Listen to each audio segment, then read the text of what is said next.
Hi guys, and welcome back to another episode of Movie Madness, the show where I take a movie, break it down and tell you a little bit about my thoughts and feelings and why I like the movie so much. So this isn't really a review of source, this is just me telling you why I love the film or what the film means to me. So yeah, as you may have already known, the film is of course Raging Bull, 1980. Martin Scorsese and Robert de Niro. Collaboration again. This was their fourth collaboration, I believe. So it was actually a film that, from what I remember, them talking about was something that De Niro had planned in talks where they were doing Taxi Driver together, and they said they really wanted to do. They had this really wanted to do this film on Jake LaMotta. So. Yeah, basically it's Jake LaMotta's story. If you don't know who he is, he was a fighter. Was a very bit of a... I wouldn't say like he was a bad... I wouldn't say he was a bad guy. But then again, some of the things he did, as Robert De Niro's always put it, that he might have not agreed with, and probably still doesn't agree to what he did to this day.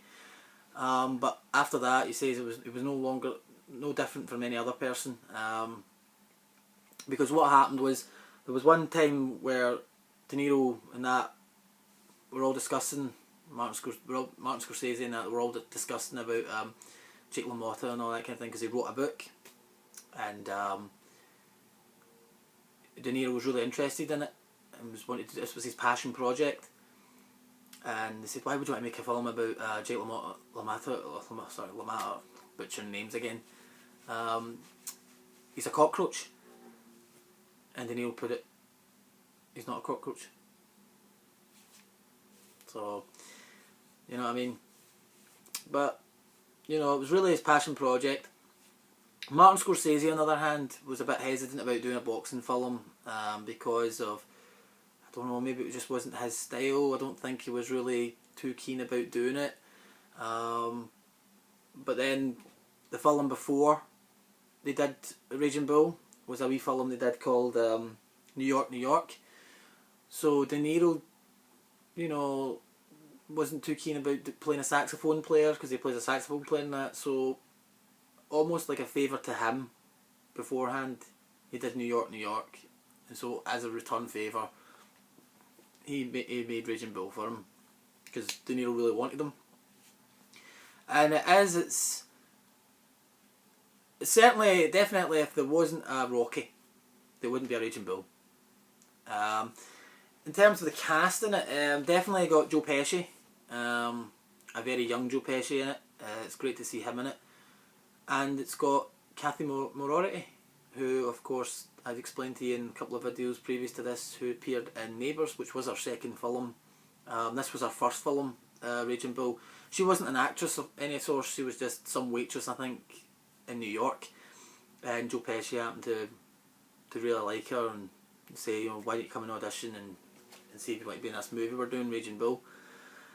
So, yeah, it's a very, I would say, dark film, black and white film.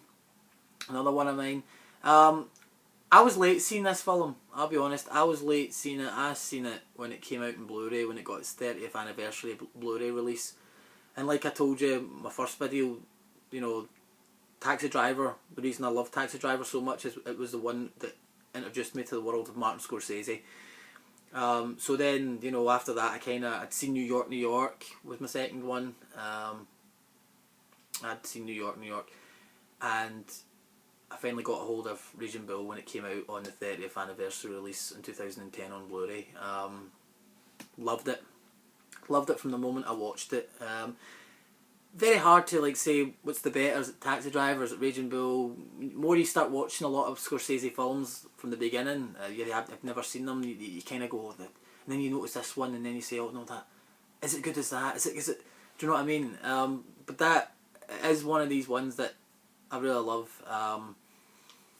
You know, there's people I've tried to show this film to that probably aren't that big in film buffs, like ourselves or anybody else that's watching this that is a big film buff. That that can't be bothered with black and white films, and because it's black and white, they think it's an old film. Do you know what I mean? I had one person that used to live next door to me. He was a friend. He ended up moving next door. An acquaintance kind of friend. It wasn't a close pal, just a friend. And I says to him, "You need to watch this film. It's quite good." But it's never really grabbed him. And which is, it's a shame, because like, see, when some folk are like that, when they see black and white films, they just don't want nothing to do with it. They think it's old. But then most films are made in black and white. There's some good films that are actually made in black and white. Most of the best films out there are in black and white, and they don't know what they're missing. Just purely they think it's old. They're not interested. They don't want anything to do with. And that really irritates me. I said, give it a chance. You don't know what you're missing. If you like boxing films, you'll love this film. It's gritty. I can see why he made it in black and white. He made it in black and white because when you watch the Jake LaMotta fights on the black and white television when he was on, those were in black and white. So I can see, you know, Martin Scorsese's vision, and it gives him a variety of change and stuff like that from, you know, and I'm happy it's in black and white. It doesn't really bother me.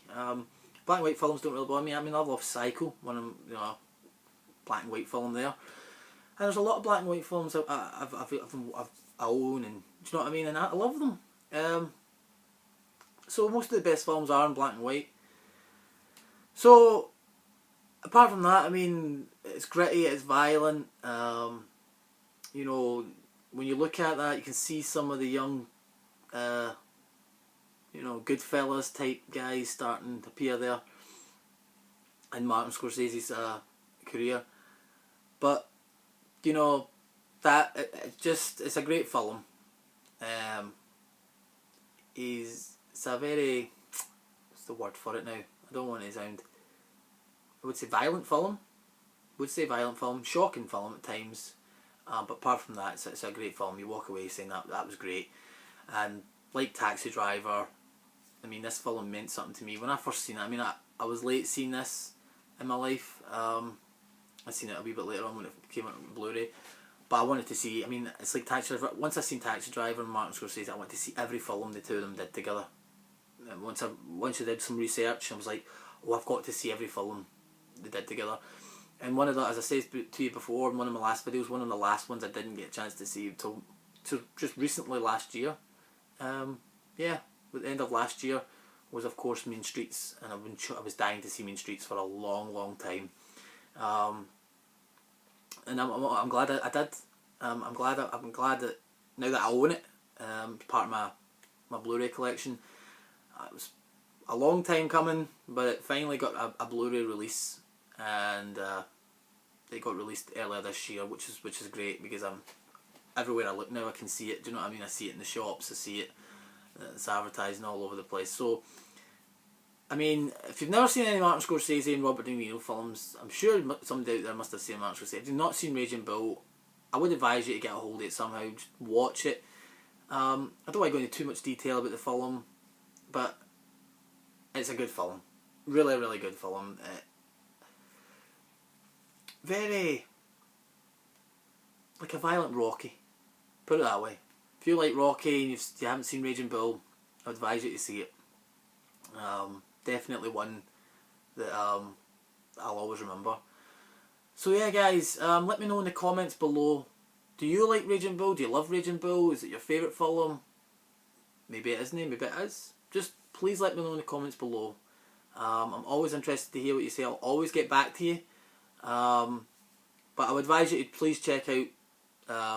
Have you checked out some of my videos that I've requested? If not, please let me know, whether in this video or another comment, and I'll be able to get back to you whether you like my videos, or whether I should just stop and do it or stop this altogether. But no, guys, please let me know. And I'll try to think of things that I can say to you before I wrap up here that I remember that them talking about. On the Blu-ray release anyway, over here there was a wee special feature I quite liked called Bob and Marty, I think it's called, and it's about their relationship and, you know, how strong it is. And it isn't until you watch that wee documentary that you say to yourself, no, I do see, you know what I mean, they really are good together. and it's a shame that I don't know what's happened to The Irishman, which was a film that was supposed to be released by them. The two of them teaming back up together, along with Joe Pesci, and I think Al Pacino was one of them as well. So I don't know what's happening with that. I'd love to see them back together. He's doing a lot of, it's like DiCaprio's his new De Niro, but who knows. Anyway guys, thanks very much for watching. I don't want to drag on too long, and I'll see you in the next video. Take care guys.